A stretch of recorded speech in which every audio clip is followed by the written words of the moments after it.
Hello, hello, hello. My name is Dina Moore, and today we are going to be talking about the real reason why you're stuck. And it's not because you're lazy, it's not because you don't have willpower. There is a trilogy, a powerhouse trilogy behind why it is so difficult to make change. And today we are going to dive headfirst into why, and then we're going to do some exercises for how to fix it. So, really quick, let me do my plug. Please, please, please give me a thumbs up, give me a like, give me a comment. If you haven't already, pretty please subscribe, please. I'm funny, I'm smart, and I think I make really great videos. So if you haven't subscribed, I would really, really appreciate even one subscriber. Thank you very much. Okay, here we go. We're going to dive right into this here.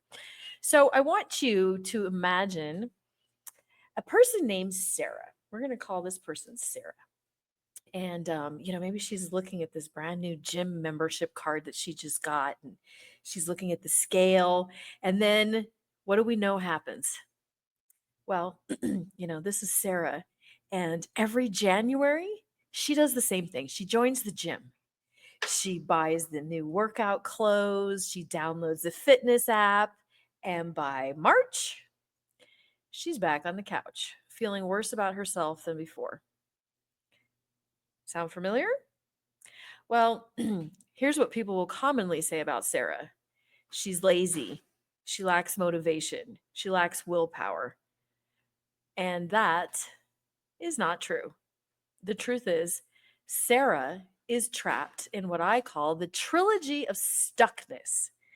And until you understand all three parts, you will keep spinning your wheels no matter how hard you try. So, Einstein's quote, I love this. He supposedly said that the definition of insanity is doing the same thing over and over again and expecting different results. But I think he missed something a whole lot deeper, because it's not just about doing the same things over again. It's about thinking and feeling the same things over and over again that forces us to do the same things over and over again. Everything that we do is a product of a thought, and our thoughts generate emotions. So just because you change the action, if you didn't change the thoughts and you didn't change the feelings that are underneath there that support this new action, you're not going to get the changes that you want. So, we're going to talk about this think trap, the mental prison that we can put ourselves in. Our thoughts are not just, random mental chatter. Our thoughts are the engineers, the architects of our reality. Most people have between 60 to 80,000 thoughts per day, and they say that 90% of our thoughts are exactly the same as yesterday. Okay, so I'm going to say that again: 60 to 80,000 thoughts per day, and 90% of them are the exact same as yesterday. So you might do something different, but if 90% of your thoughts are repeating yesterday and the day before and the day before and the day before, our thoughts are going to continue to repeat the past into the future. So there's three levels of these mental loops, of this mental trap that we get ourselves into. First of all, there's like these surface thoughts. It's kind of like our obvious self-talk. You know, in Sarah's case, I should go to the gym. I need to eat healthier. I should lose weight. I should be more productive. Those those are damaging, obviously, but they are a bloom of something deeper, of their deeper beliefs. The deeper hidden operating system, so to speak, are probably beliefs something like, I'm just not a disciplined person, or good things don't happen to people like me, or I'm a failure. I start strong, but I never finish. You see how those surface thoughts lead to these deeper beliefs. And then these go down even to our identity. This is our core program, our identity scripts, which are things along the lines of, I'm just lazy, or I'm fat. That's even worse. I'm not the type of person who succeeds. Oh, this one's terrible. I'm just broken. I'm damaged. I'm a victim. How about this one? Even this one, I'm a survivor. That might seem on the surface that it's better than a victim, but in reality, that's still kind of like this beaten, broken kind of identity. So, can you see if you are running a core identity belief that I am lazy, or I am fat, or I am undisciplined, or I can't, you can change the actions all you want, but without changing these beliefs, we're going to start repeating these things over again. So let's talk about Sarah. Here's Sarah's thought pattern. On the surface, she says, I should work out today. And as we dig a little deeper, that leads to something like, but I'll always quit. I'll probably quit. I've never succeeded before. And then going down to that identity level, her identity is, I'm just fat, or I'm just not fit, right? So as we're repeating these patterns over and over again, it is literally carving a deeper rut into our neural pathways in the brain because we start to lose the neuroplasticity as we're thinking the same things over and over again. So if doing the same thing over and over again is the definition of insanity, thinking the same thing over and over again and expecting a different result is also the definition of insanity. So, this is why positive affirmations often fail. When you try to force positive affirmations on top of negative beliefs, you create this internal conflict. And you could tell yourself, I'm beautiful, I'm thin, I'm healthy, as much as you want in the mirror. When there's that little voice in the back of your head that says, you're lazy, you never finish what you start. The affirmation isn't deep enough. It's not profound enough because those deeper beliefs, those are the ones that are rutted into our neurology. So we've got our mental prison here. Part two of this trilogy of failure, this trilogy of disaster. We've got the mental trap. Now we have the feeling trap. We get addicted to emotions. So, this hidden truth about emotions is we don't just have emotions, whoops, we become addicted to them. Our nervous system actually starts to crave what is familiar emotional states, even if they're horrible, even if they're painful, because predictability equals safety in our teeny tiny primitive brain. When it comes to this category of emotional addiction, there's typically like four different categories off the top of my head. The most important ones are, there's the victim emotions. We can become, these are the emotions that we can become addicted to. So the victim category ends up being kind of in the helpless, overwhelm, why me kind of feeling.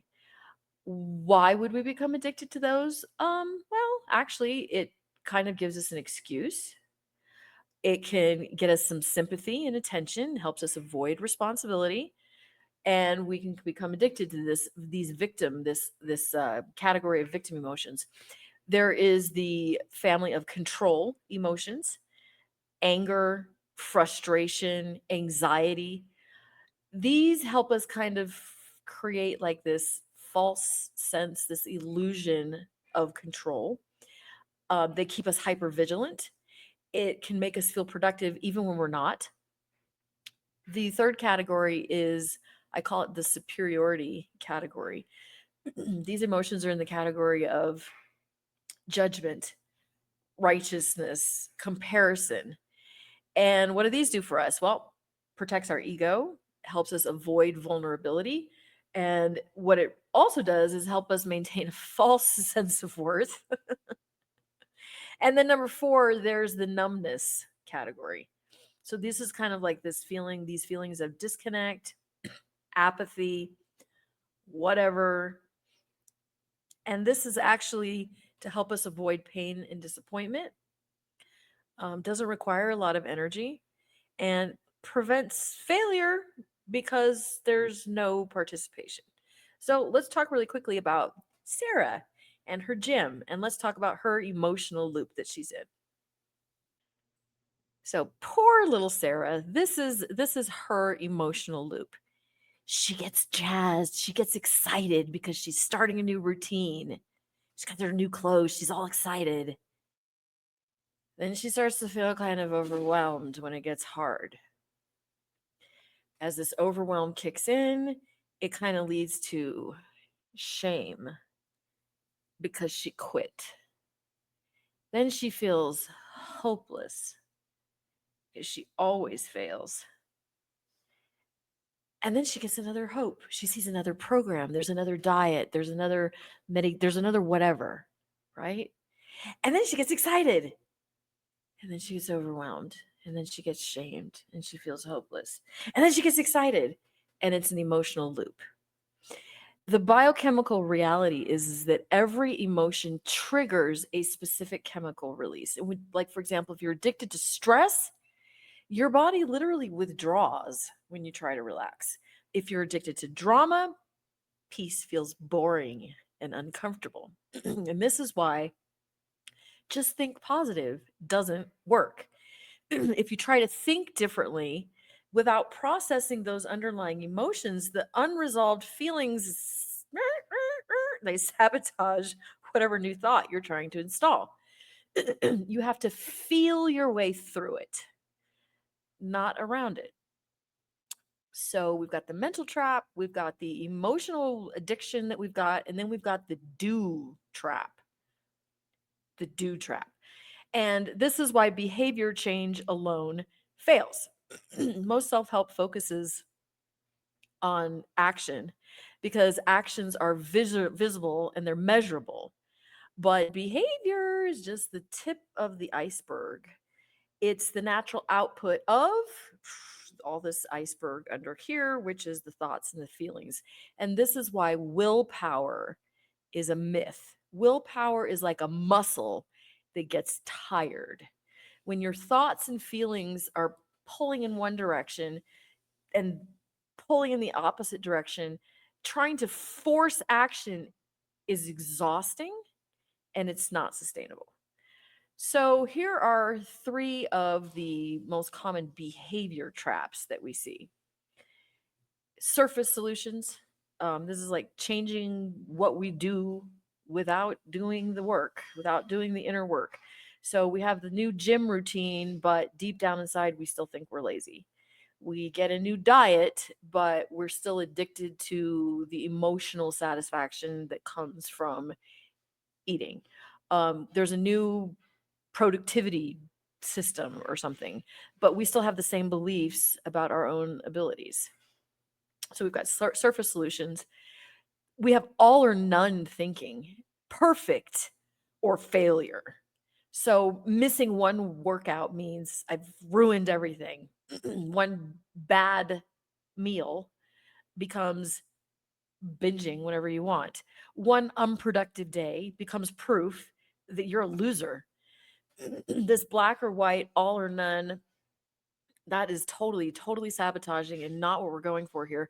External motivation dependency, relying on outside forces, needing accountability partners to function, requiring perfect conditions to take action, waiting for the motivation instead of creating it.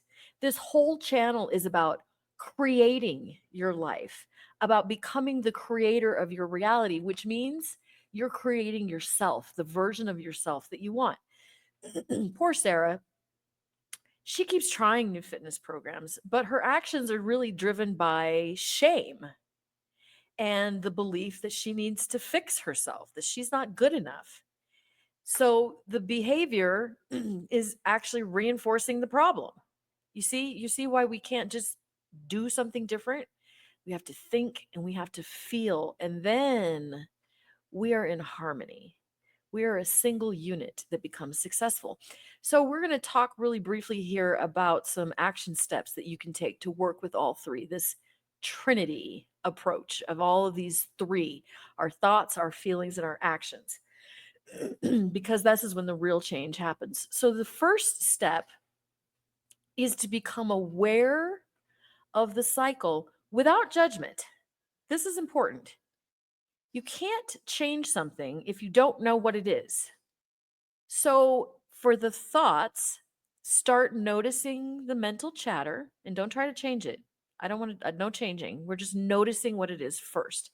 So that would sound something like this. I'm lazy. I'm having the thought that I'm lazy. This won't work. I notice I'm telling myself this won't work. As we start identifying what we believe, just notice it. That's where we're going to start. For the feelings, we're going to name, label, and locate the emotions in our body. So I'm feeling anxious. I've got anxiety. Okay, stop. Notice. What does anxiety feel like to you? Maybe it's tightness in your chest. Or I'm so ashamed. Shame. Where do you feel that? Ooh, that feels like a bowling ball in the pit of my stomach. We're not trying to change anything. We're noticing awareness without judgment. Then our actions. Observe the behaviors as data with no judgment. I skipped the gym. Okay. Huh. Okay. Observe. I chose to skip the gym. What was driving that insanity?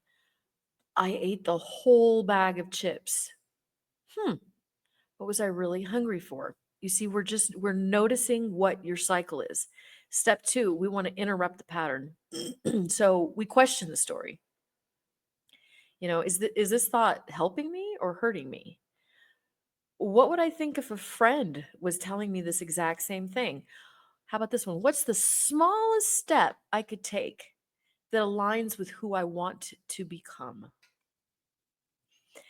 Then those are the thought interruptions. Then we start coming to the emotional processing. And again, we're feeling it without fixing it. So if you're feeling the shame, oof, feel it instead of trying to avoid it, and no storytelling. We don't want to reinforce this. We just want to acknowledge that there's anxiety, shame, guilt, whatever the feeling is, just feel it and ask, what is this emotion? What is this feeling trying to tell me? And then we're going to practice some self compassion. Well, you know what? This is a moment of struggle, and that's human. That compassion automatically starts kind of deflating whatever it is that we're feeling. Then we can start doing some behavioral experiments here, which is basically teeny tiny steps. You know how you eat an elephant? One bite at a time. So in this behavioral experiment, instead of I'm going to work out for an hour every day, let's just try putting on our workout clothes every day. Instead of I'm going to eat perfectly, I'm going to add one vegetable to my meal. Okay. And we want to focus on identity aligned actions. So let me give you an example here. In poor Sarah's example, she feels like she's lazy. Her identity is I am lazy. Well, what identity would go to the gym? Not a lazy person. The identity of the person who would go to the gym is somebody who's healthy, somebody who's fit, somebody who's active. So the question is, what would a healthy person do? She knows what a lazy person would do. What would a healthy person do? And she can take an action step that aligns with her new identity, the goal identity of being a health conscious, healthy person. Then the final part of this integration practice is we want to give ourselves some daily check-in questions. So we would want to think, what story am I telling myself about this situation? What am I feeling? And what's one small action that I could do to align with who I'm becoming? Okay, so let me give you a before and after example here. So in poor Sarah's stuck trilogy, she thinks, I'm not a fitness person, I always fail. Her emotional cycle is shame, Temporary excitement, overwhelm, shame. Temporary excitement, overwhelm, shame. And her actions all or nothing gym routines that inevitably fail because if she doesn't go to the gym every day, she's a failure. After we start doing this integration approach, Sarah's patterns then become I'm someone who's learning to take care of my body, progress, not perfection. She starts to acknowledge that she's feeling shame. She practices self-compassion because, well, that was the past. That was her those were her patterns and she can have some compassion for that because she didn't know a different way.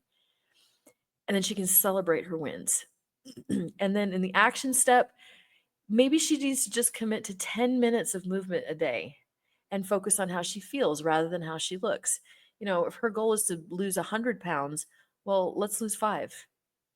Let's give us some achievable goals.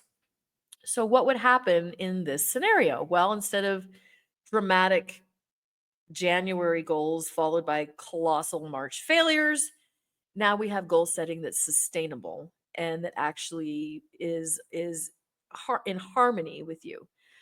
If you want to do a quick exercise here, you can pause the video and grab a piece of paper. Think of one area where you feel stuck and write it down. Okay. What is your stuck trilogy? So in this specific area where you feel stuck, what stories are you telling yourself about this area? Okay, by stories, I mean, if you feel stuck financially, what stories are you telling yourself about that? My parents were poor. I don't have an education. I don't have many opportunities. Okay. Then we're going to analyze the feelings. What emotions do you feel around this stuck category? Anger, guilt, shame, frustration, all of the above. Analyze the feelings. And then in your stuck scenario, what actions do you take or what actions are you avoiding taking? As you work through this integration process, we do the think, what would I need to believe to break this pattern? So instead of believing that you're horrible with money, what would you need to believe to change this pattern? I'm learning wealth. What emotions would support that belief? Probably confidence, probably optimism. You decide. And then the action step, what's the smallest action step that you can take that aligns with this new identity? So here's your 48-hour challenge. Practice this approach with just one stuck area. Don't try to fix anything, just notice the pattern. Awareness is the first step to freedom. And in closing, I just want to remind you, you are not broken.